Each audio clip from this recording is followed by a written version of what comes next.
Bonjour et bienvenue pour ce culte enregistré avec la participation ce dimanche 29 novembre des enfants de l'école biblique et du catéchisme.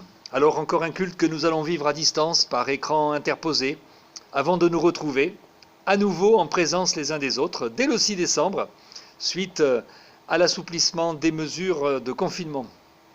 Mais alors que ce soit en présentiel ou en distanciel, pour parler la nouvelle langue Covid, eh bien le culte nous fait toujours nous ouvrir au ciel. Nous sommes dans la présence du Seigneur. Nous l'acclamons avec les anges, avec tous ces enfants dispersés aux quatre coins de la terre. Alléluia, vive le Seigneur.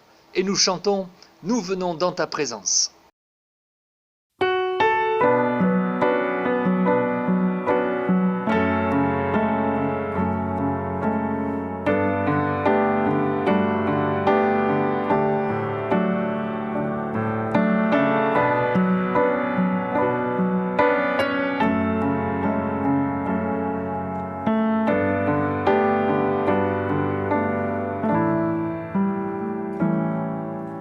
Nous venons dans ta présence pour chanter tes louanges et notre reconnaissance de ce que tu as accompli.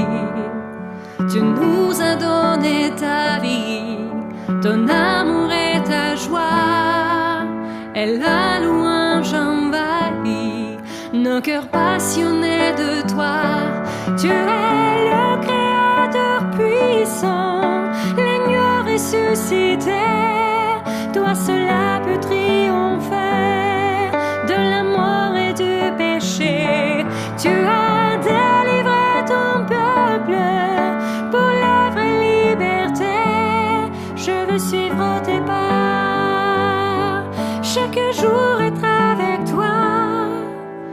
Nous venons dans ta présence pour chanter tes louanges et notre reconnaissance de ce que tu as accompli. Tu nous as donné ta vie, ton amour et ta joie, et la louange envahit nos cœurs passionnés de toi.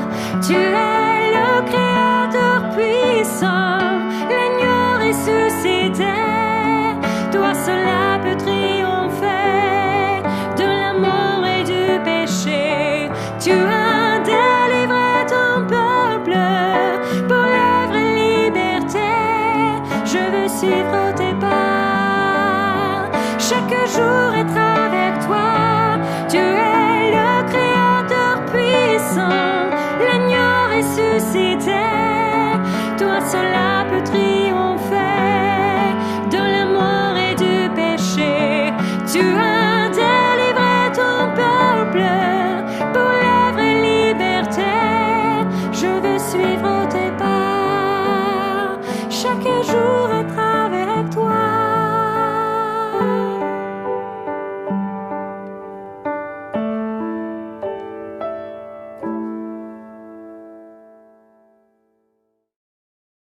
Debout, le Seigneur vient. Allez, debout. Levez-vous de votre canapé ou de votre fauteuil. Et si ce n'est pas possible, vous pouvez lever les bras vers le ciel pour acclamer le Seigneur. Car une voix prophétique a surgi du désert.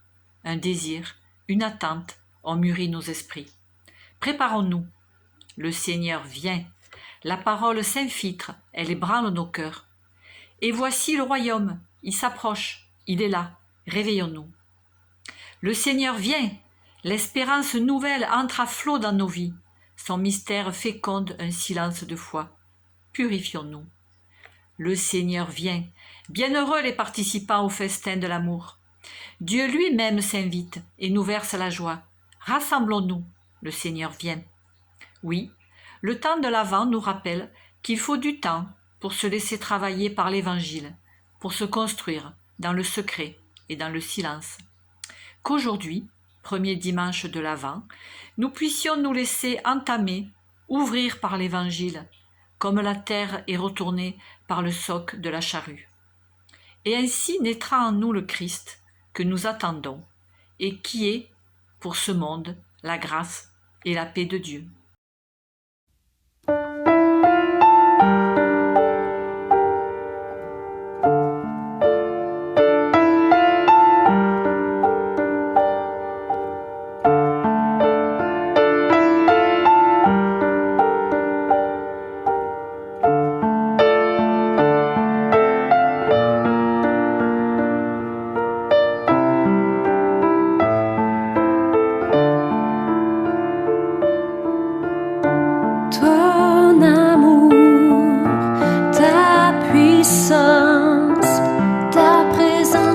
dans ma vie. Ton amour, ta puissance, ta présence dans ma vie. Je veux t'adorer de tout mon cœur. Je veux t'adorer de toute mon âme. Je veux t'adorer de toute ma force, car tu es mon Dieu. Tu es mon Dieu. Ton amour, ta puissance, ta présence dans ma vie. Ton amour, ta puissance, ta présence dans ma vie. Je veux t'adorer de tout mon cœur. Je veux t'adorer de toute mon âme. Je veux t'adorer de toute ma force, car tu es mon Dieu. Tu es mon Dieu. Je veux t'adorer de tout mon cœur. Je veux t'adorer de toute mon âme. Je veux t'adorer de toute ma force, car tu es mon Dieu. Tu es mon Dieu. Tu es mon Dieu. Tu es mon Dieu.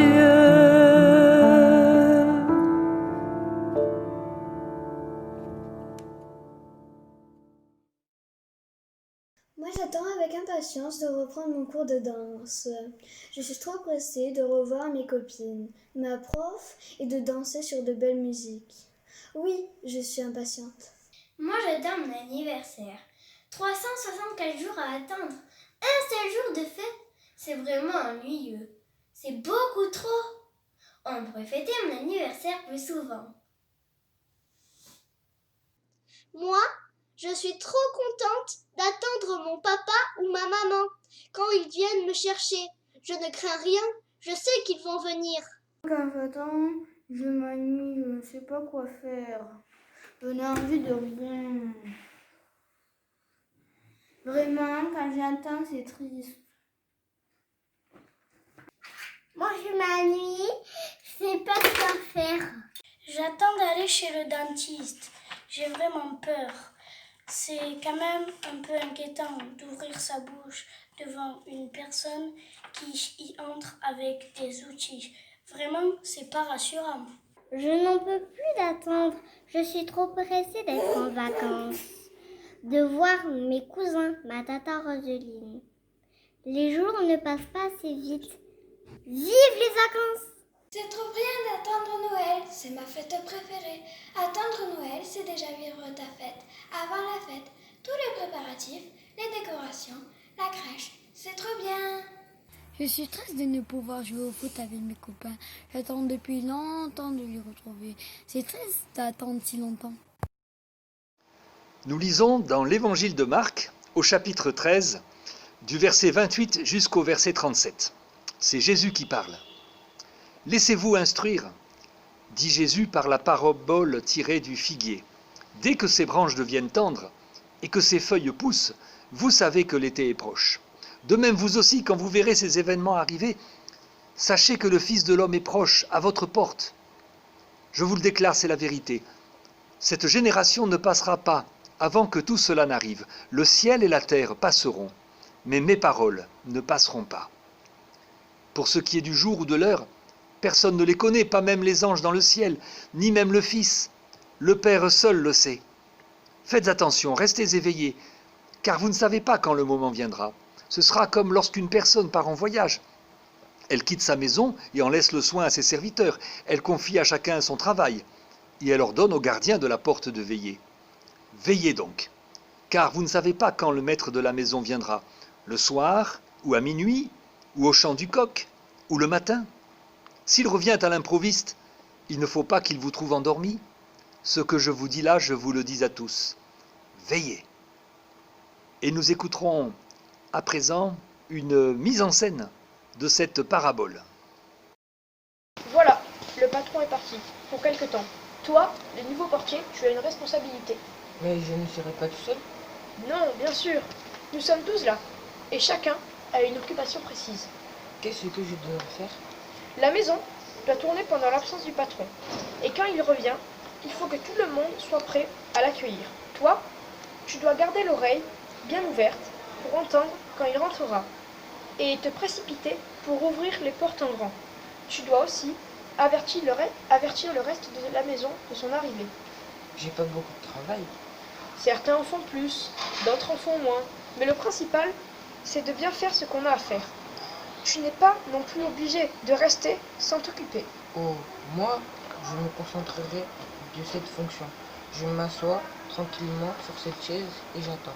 Attention de ne pas t'endormir. Pourquoi? Il suffit que je sache à quel moment le patron va revenir. On ne sait pas. On ne sait pas? Non, il peut revenir tard, à minuit, au chant du coq, le matin, on ne sait pas. Il ne va quand même pas arriver à l'improviste. Oui et non. Pourquoi oui et non? Si tu dors, ça sera toujours à l'improviste. Si tu veilles, ça ne sera jamais à l'improviste, puisque tu l'attendras. Mais c'est fatigant d'attendre sans cesse. Oui, c'est lassant. Si on vit comme suspendu, sans rien faire d'autre, quand on travaille pour lui, avec toute la maison, on ne l'attend pas. On ne l'attend pas? Non, on ne l'attend pas, on l'espère. C'est quand même une fonction délicate.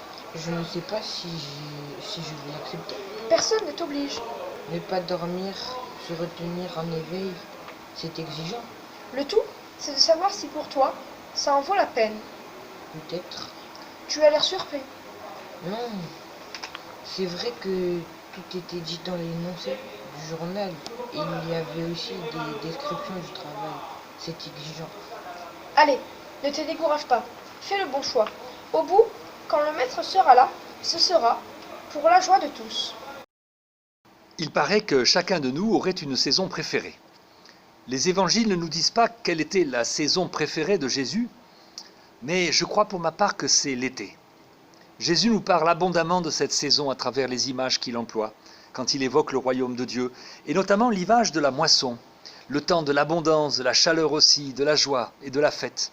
Et c'est bien à l'été et à l'attente de l'été qui se fait impatiente, quand les premiers bourgeons commencent à éclore, que Jésus nous invite encore à méditer au début de ce texte. Ah, la saison chaude, on en rêve ces jours-ci, ça nous parle pour nous évoquer le monde où nous avons envie de vivre. Mais on serait tenté plutôt de le voir, ce monde et son avenir, comme la nature en ce moment, c'est-à-dire déclinant, sombre, gris, de plus en plus froid, presque mort. Et quand on reprend le mot qui désigne les textes bibliques, qui nous dévoilent les choses à venir, le mot apocalypse, on pense d'abord aux catastrophes provoquées par les hommes, celles que les contemporains de Jésus connaissaient déjà, les guerres, les crises économiques et sociales, avec leur cortège de drames et de violences, et puis celles que nous connaissons aujourd'hui, le saccage de notre environnement par exemple.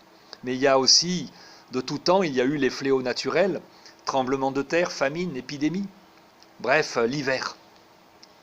Mais pour les chrétiens, frères et sœurs, il n'est pas question de voir l'avenir ainsi. Non, si nous nous y refusons, ce n'est pas parce que nous serions de doux rêveurs, des irresponsables qui se berceraient d'illusions, inconscients des dangers qui menacent notre époque, nos personnes, l'équilibre de nos sociétés et notre environnement, mais parce que ces paroles de Jésus sont un antidote au pire poison qui soit, le désespoir.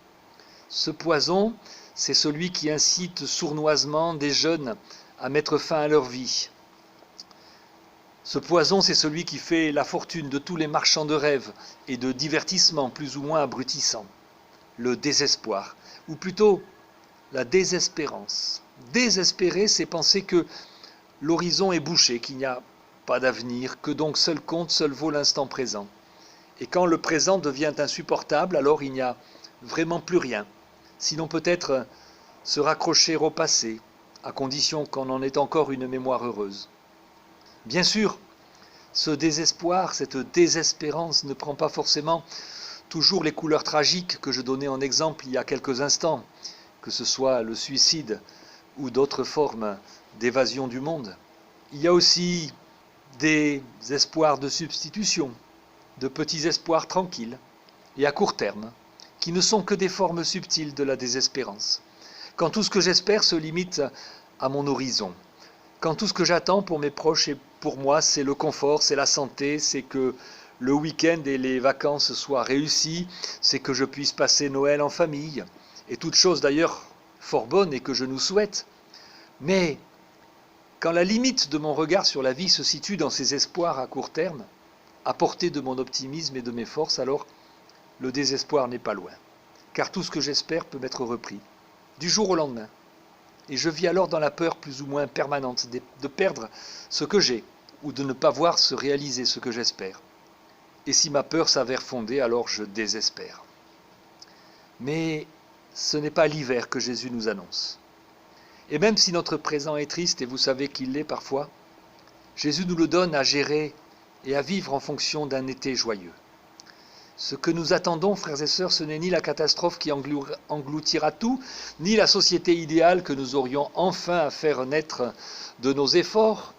Non, ce que nous attendons, ce n'est pas quelque chose, un mieux, une amélioration du genre « ça ira mieux demain ». Non, nous attendons quelqu'un. Et ce quelqu'un qui est présenté ici comme le maître, c'est celui qui, s'il a quitté la maison, en est toujours le maître. Veiller, ce que Jésus nous appelle à faire, c'est affirmer malgré le désespoir ambiant que le maître va revenir, mieux qu'il vient, et qu'il a autorité sur nous et sur ce monde. Une autorité bienfaisante car ce maître, il nous aime. Et ce maître, c'est Jésus le Christ. Nous attendons que ce maître de la parabole, tel que nous le raconte Jésus, ce maître parti dans un pays lointain, ce maître qui s'est absenté pour un certain temps puisqu'il est parti loin de chez lui, ce maître qui reviendra sans crier gare, en déjouant toutes les prévisions et tous les pronostics. Voilà donc que Jésus, car c'est bien de lui qu'il s'agit, notre Sauveur et Seigneur, le ressuscité, celui qui vient, nous est présenté à travers les traits d'un absent, mais dont l'absence a justement pour effet de mettre chacun debout, de le mettre à la tâche et de l'inviter à être prêt pour son retour. L'absence de Jésus, ce n'est pas un vide désespérant, parce qu'elle est pleine de la parole du Maître, qui nous a confié son autorité. Elle est pleine de la puissance de l'Esprit Saint promis, qui nous fait entrer à notre tour dans le témoignage et le service. L'absence de Jésus, ce n'est pas un deuil, car Jésus est vivant, et il a promis d'être avec nous tous les jours. En attendant, dans ce temps de l'attente que nous célébrons avec la période de l'Avent, en attendant, il s'agit de veiller. Voilà la responsabilité que Jésus nous laisse.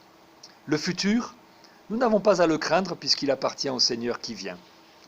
Le passé, nous n'avons pas à nous y laisser enfermer, car Jésus est venu faire toutes choses nouvelles en ce monde, par sa mort et sa résurrection. Veiller au présent, aujourd'hui, c'est comme les serviteurs dans la parabole, prendre soin de ce que Jésus nous laisse, de ce qu'il nous confie, cette maison à gérer, qui est peut-être dans la parabole l'image de ce monde qu'il aime, au point de lui avoir donné sa vie. Ce monde où la promesse de sa victoire doit retentir. Et je voudrais simplement attirer notre attention, frères et sœurs, sur le statut de ces veilleurs que nous sommes, de ces disciples qui attendent leur maître activement, de ces hommes et de ces femmes, de ces jeunes et de ces moins jeunes qui doivent gérer ce présent dans l'attente du retour du maître. Nous sommes des serviteurs. Il faudrait même traduire exactement le grec de l'évangile de Luc, des esclaves, mais remplis de l'autorité du maître. Les chrétiens, puisque c'est bien d'eux que Jésus parle, en voilà donc une belle mais étrange définition. Des esclaves remplis d'autorité, des esclaves fondés de pouvoir. Un esclave au temps de Jésus n'avait qu'un seul droit, celui de se taire et d'obéir. Il n'était qu'un objet, un outil de production. Or voilà qu'au sein de ce monde que Dieu aime et veut sauver, il a placé des hommes et des femmes comme ambassadeurs du monde à venir, de ce royaume que le Christ inaugurera lors de sa venue. esclaves parce qu'appelés au service et à l'obéissance, mais des esclaves pas ordinaires car revêtus d'une formidable autorité. Ils partagent la victoire du Seigneur sur le mal et la mort. Ils ont autorité, liberté de parole et d'action parce qu'ils sont envoyés plénipotentiaires, ambassadeurs du Seigneur et de son règne. Rappelez-vous Pierre et Jean, affirmant devant la plus haute autorité de leur temps, le Sanhédrin, qu'ils préféraient obéir à Dieu plutôt qu'aux hommes. Parce que Dieu a fait de nous ses enfants, nous ne sommes plus soumis aux puissances qui veulent asservir ce monde, quel que soit leur nom. C'est nous qui, au nom du Seigneur, et dans la douce force de son esprit, pouvons soumettre ces puissances. Qu'elles soient celles de l'argent, qu'elles soient celles de la séduction, qu'elles soient celles de toute forme de pouvoir présent en ce monde, et il y en a. Mais nous sommes aussi esclaves, c'est-à-dire au service de Dieu, au service du monde qu'il aime et au service donc des autres. Nous ne cherchons ni le pouvoir, ni la gloire, ni les honneurs, parce que Jésus nous a dit simplement que le plus grand, c'est le serviteur de tous. C'est pour servir que le chrétien, la chrétienne a reçu autorité dans la tâche qui lui est confiée, que ce soit collecter des denrées pour la banque alimentaire, que ce soit visiter un malade, que ce soit interpeller les pouvoirs publics sur le sort réservé à l'étranger, que ce soit préparer un bon repas, que ce soit animer une soirée alpha, puisque nous avons commencé un parcours alpha, ou une fête d'église, que ce soit dénoncer les idoles qui fascinent et anesthésient les consciences. Oui, il y a bien des manières d'être ambassadeur du monde à venir, aussi en intercédant pour le peuple de Dieu persécuté, œuvrer pour que soit connu et glorifier le nom de Jésus le Christ. Oui, nous sommes tous serviteurs, esclaves, mais sans aucun esprit de servilité, car tout ce que nous faisons, tout ce que nous vivons, nous le vivons au nom du Seigneur. Nous ne le faisons pas par peur, ni par obligation, ni par soumission devant plus fort que nous, mais dans la gratuité, dans la liberté de celui ou celle qui attend la révélation de la victoire de Dieu, de celui ou celle qui se sait déjà vainqueur et qui a déjà tout reçu en Jésus-Christ, celui qui vient. Préparons-nous. Amen.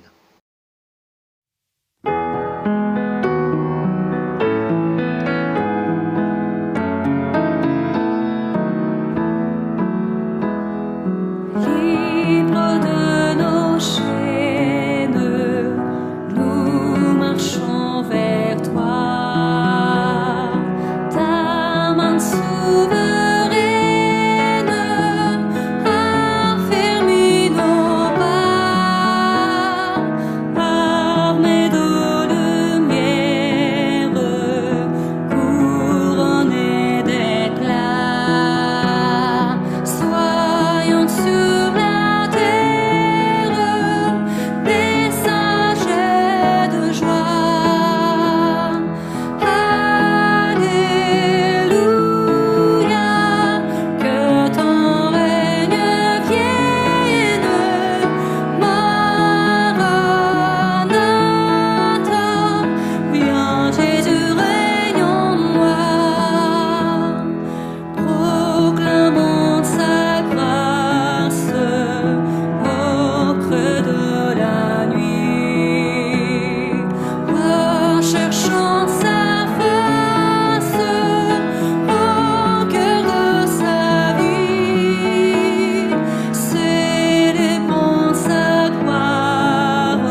de l'avenir qui nous menacent.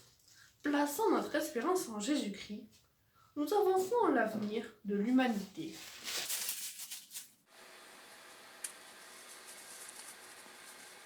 Nous refusons de croire que l'homme n'est qu'un brin de paille qui subit le cours de sa vie sans pouvoir le changer.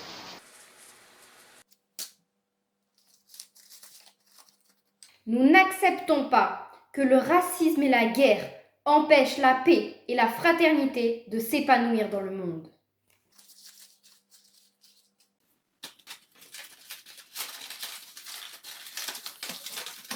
Nous refusons d'écouter ceux qui prétendent inévitable le chômage et la population de notre société. Nous croyons que la vérité et l'amour sans condition auront le dernier mot. La vie, même vaincue provisoirement, est plus forte que la mort.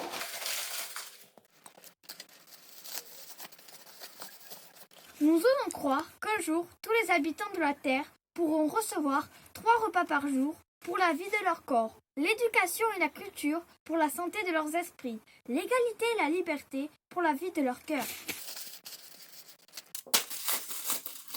Nous croyons que la bonté et l'amour régneront un jour parmi les hommes. Le loup et l'agneau pourront se reposer ensemble. Chaque homme pourra s'asseoir sous son figuier, dans sa vigne, et personne n'aura plus raison d'avoir peur.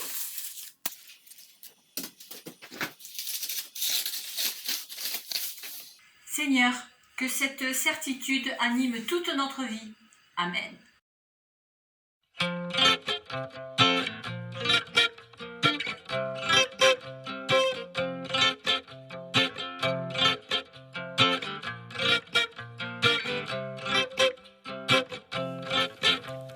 Rien ne pourra jamais nous séparer de l'amour donné.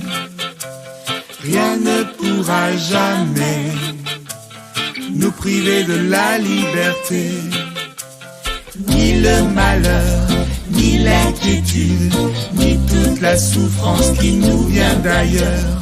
Aucune faim, aucune misère, ni les dangers que redoutent les veilleurs.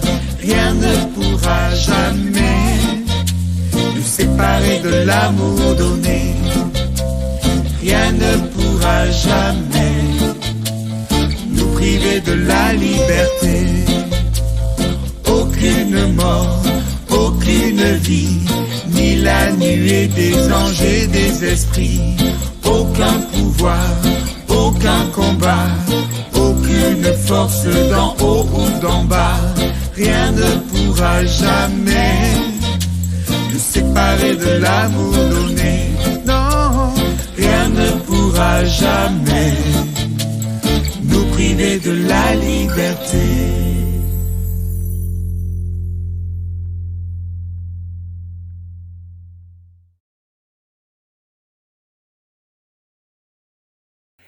Chers frères et sœurs, voici maintenant un petit temps d'annonce pour vous dire que dès dimanche prochain, les cultes pourront reprendre. Alors nous ne savons pas à l'heure où j'enregistre si nous sommes à 30 personnes ou 4 mètres carrés, etc. Nous allons nous adapter.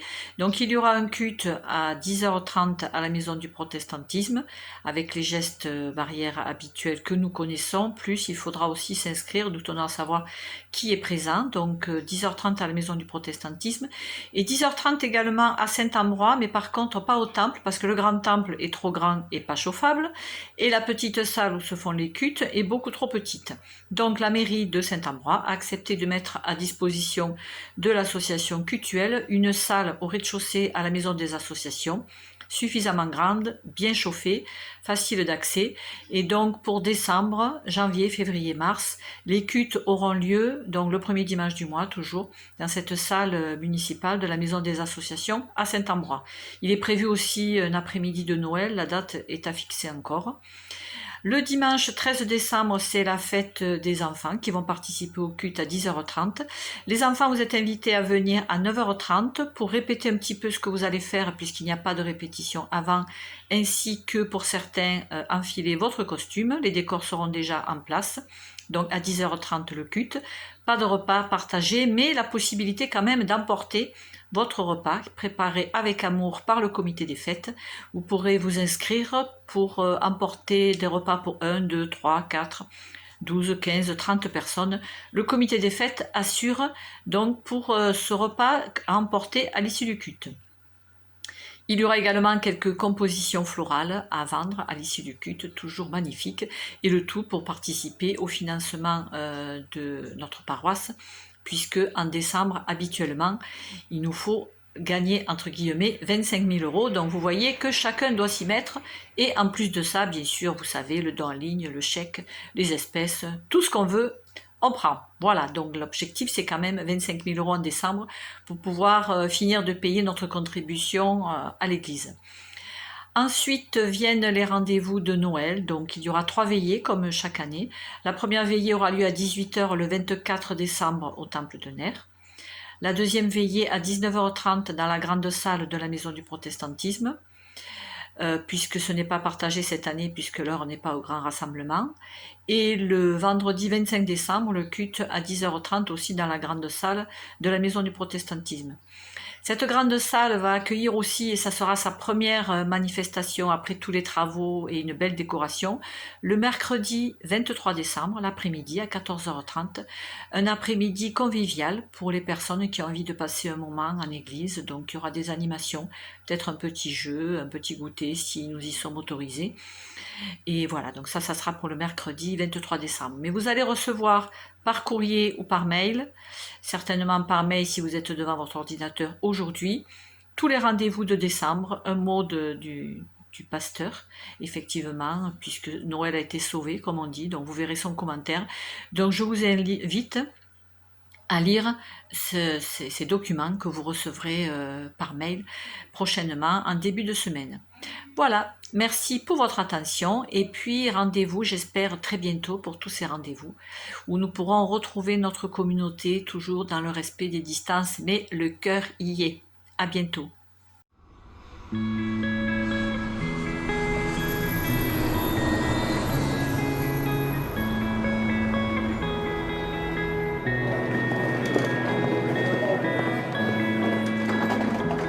Je suis quelqu'un d'hyper individualiste. J'étais hyper organisé, je gérais mon planning, mes priorités, mon sport, mon travail, ma famille, et puis j'avais peu de temps pour les autres. En fait, j'étais assez loin de Dieu et j'avais tendance à penser que Dieu, c'était une invention des hommes pour se rassurer, et que moi, j'étais assez fort et que j'allais réussir par moi-même et que j'avais vraiment pas besoin de ça. J'arrivais à un moment où je commençais à me poser des questions, j'étais prêt à engager une démarche spirituelle, mais pour autant, j'avais encore beaucoup d'interrogations et j'avais vraiment besoin d'être aidé, et c'est ça que j'ai trouvé dans le parcours Alpha. Le parcours en tant que tel, construit autour des soirées et des petits groupes, ça m'a énormément aidé à avancer et à réfléchir aux questions qui étaient proposées. J'y suis allé une première fois pour voir, et finalement, d'une semaine à l'autre, je me réjouissais de vivre à nouveau une soirée Alpha. J'ai rencontré des gens extra, que ce soit les animateurs ou les participants, mais des gens avec qui il y avait une relation qui n'était pas superficielle, qui était sans faux semblant. On pouvait se dire ce qui allait bien, ce qui allait pas bien. Le parcours Alpha, ça m'a fait rencontrer Jésus. Donc forcément, rencontrer Jésus, faire l'expérience de cette relation-là, ça a changé ma vie de bien des manières. Petit à petit, je me suis ouvert aux autres. Ce qui a aussi changé, c'est la prière. Aujourd'hui, je prie régulièrement et avec joie. Et puis après, petit à petit, ça m'a donné envie de continuer. C'est comme ça que j'ai eu envie d'animer un parcours Alpha. Et de temps en temps, quand on me le demande, de témoigner autour d'autres, parce que tout simplement, quand on a trouvé un trésor, on n'a pas envie de le garder pour soi, on a envie de le partager avec d'autres.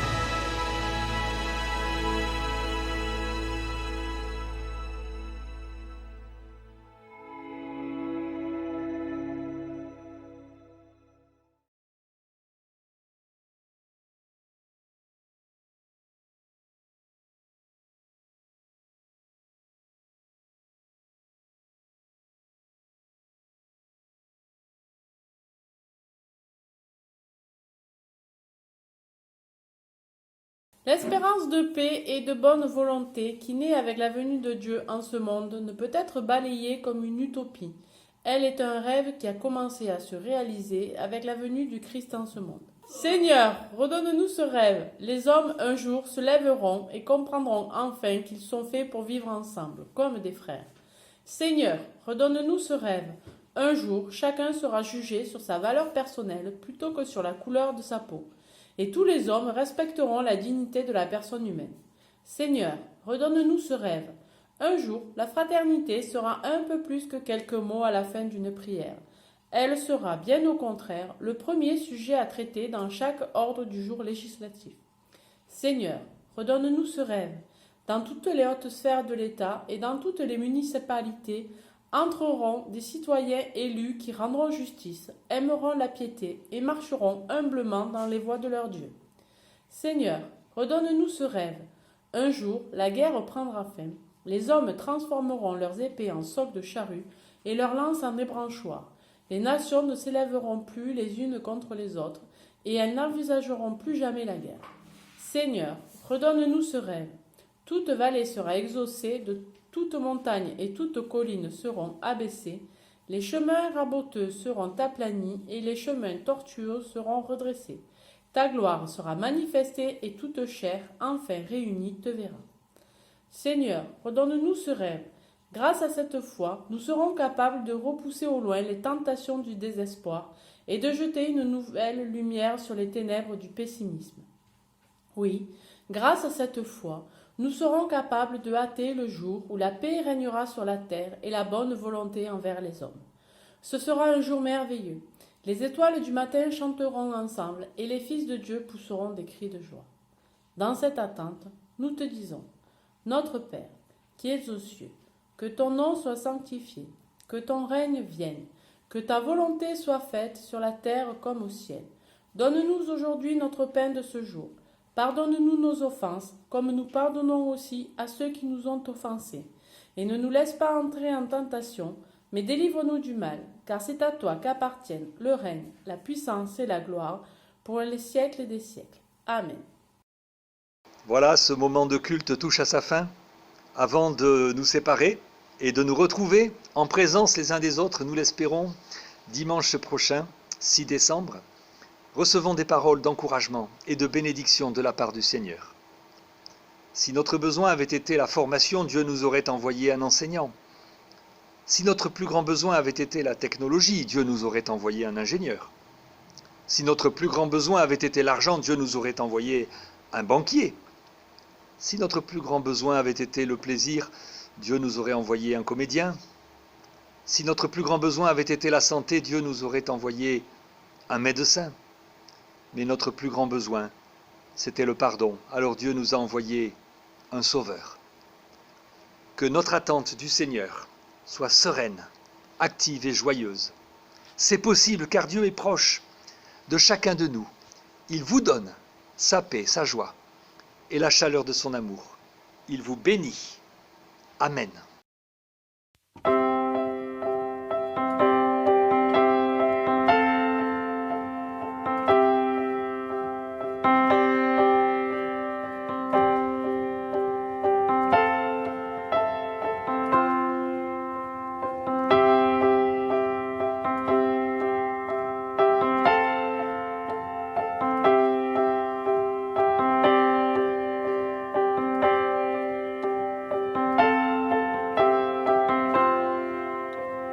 Viens, ne tarde plus, adore. Viens, ne tarde plus dans ton cœur.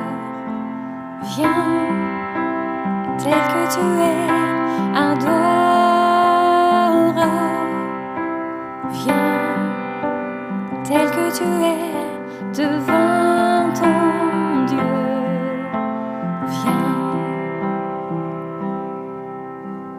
Un jour toute langue dira, tu es Dieu. Un jour tout genou fléchira. Mais le vrai trésor est pour ceux qui t'ont choisi dès aujourd'hui. Un jour toute langue dira, tu es Dieu. Un jour tout genou fléchira.